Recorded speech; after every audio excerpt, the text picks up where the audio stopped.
नमस्कार दोस्तों, स्वागत है आपका आज की इस छोटी सी कहानी में। कहानी अच्छी लगे तो वीडियो को लाइक, शेयर और चैनल को सब्सक्राइब करना ना भूलें। सब्र का फल मीठा होता है। तो दोस्तों, आपने इस मुहावरे को जरूर सुना होगा। चलिए आज हम इस कहानी में जानते हैं क्या होता है। इस कहानी में बताया गया है कि तारों को कैसे ईर्ष्या का भाव उत्पन्न होता है और श्री नारद मुनि उनको कैसे इस मुहावरे का अर्थ समझाते हैं। यह अत्यधिक सुंदर और प्रेरणादायक कहानी है।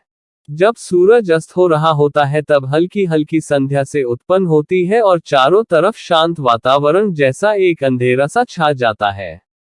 सभी जीव जंतु, पशु पक्षी अपने निवास स्थान को जाने लगते हैं और हल्की हल्की हवा चलने लगती है। हम जब आसमान की ओर देखते हैं तो सूर्य अस्त होता रहता है, तभी आसमान में तारे टिमटिमाने लगते हैं। कुछ तारे अत्यधिक चमकीले होते हैं परंतु कुछ कम चमकीले होते हैं। अधिक चमकीले वाले तारों पर हमारी नजर जल्दी पहुंचती है परंतु कम चमकीले वाले तारों पर हमारी नजर बहुत कम ही जाती है। इसलिए हम उन पर ध्यान नहीं दे पाते और उनकी सुंदरता फीकी पड़ जाती है। परंतु उन सब में से एक ऐसा तारा होता है जो अधिक चमकीला होता है, जिसके आने से पूरा आसमान जगमगा जाता है। वह इतना सुंदर और चमकीला होता है कि उसके जगमगाते ही लोगों के चेहरे पर खुशी आ जाती है। उसे हम स्वाति नक्षत्र के नाम से जानते हैं।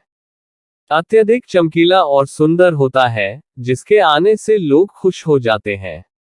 इसीलिए बाकी के नक्षत्र स्वाति नक्षत्र से ईर्ष्या करते हैं और अपनी इस ईर्ष्या की कथा को श्री नारद मुनि को बताते हैं। नारद मुनि उन सभी तारों को समझाते हुए कहते हैं कि देखो, जो भी सब्र करता है उनकी कीर्ति संसार में होती है और मुझे प्रतीत होता है कि आप लोगों में धैर्य नहीं है। इसीलिए आप लोग संध्या काल में होते ही तुरंत जगमगाने लगते हैं।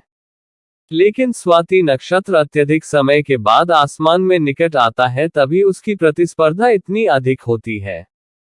तभी सभी लोग के चेहरे पर मुस्कान आती।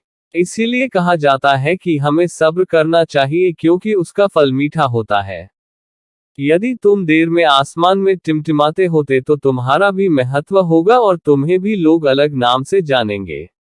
नारद मुनि द्वारा समझाई गई बात सभी तारों को समझ में आ गई। सब्र का फल मीठा होता है, यह बात हम सब जानते हैं और इसे हम लोगों ने महसूस भी किया है। मैं हमेशा अपने कार्य को पूरा करने के बाद उसके परिणाम के इंतजार में उतावला हो जाता हूँ या फिर अपने आने वाले कार्य को पूरा करने के लिए उतावला हो जाता हूँ, जिससे मेरा आने वाला कार्य बिगड़ जाता है। परंतु मुझे ऐसा नहीं करना चाहिए। मुझे सब्र करना चाहिए उस परिणाम का या उस आने वाले कार्य का, जिससे मैं उस कार्य को अच्छे से समाप्त करूं और उसका परिणाम भी अच्छा हो। हम जानते हैं जल्दी में लगाया हुआ निशाना हमेशा अपने गोल से बाहर जाता है। हमें धैर्यपूर्वक उस निशाने को भेजना चाहिए, तभी हमें जीवन में सफलता मिलेगी। हमें किसी भी कार्य को धैर्यपूर्वक करना चाहिए, तभी सफलता के दरवाजे खुलते हैं। धैर्य ही ऐसा शस्त्र है जो विकट परिस्थितियों में मनुष्य के मस्तिष्क का संतुलन बनाए रख सकता है और उसको आगे आने वाली चुनौतियों को से निपटने के लिए नए मार्ग को बतला सकता है। बड़े बड़े महात्मा और महापुरुषों के द्वारा भी बताया गया है कि हमें भी किसी कार्य में सफलता पानी है तो उसे चिंता मुक्त होकर करना चाहिए और सब्र रखना चाहिए। परिणाम का सफलता अवश्य मिलेगी।